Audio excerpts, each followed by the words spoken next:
In today's tutorial, I'm going to show you how to contact AOL phone and chat support, which I believe is a 24/7 service that AOL does actually offer to its customers.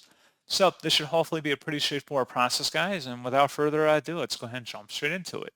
So all you have to do is go up to the top bar of AOL's Mail versus 24/7 Help. Go down and select where it says More Ways to Reach Us. And then there should be an AOL support number right up here at the top. There's premium support, but you also have chat down here in the bottom right. You can open up a chat assistant and just ask for a representative or assistant, and you get through to somebody actually real if you just keep asking for it or kind of just going along with the prompts. But you do have phone numbers here too that you can call, and that's pretty much it. So as always, thank you guys for watching this brief tutorial. I do hope that I was able to help you out, and I do look forward to catching you all in the next tutorial. Goodbye.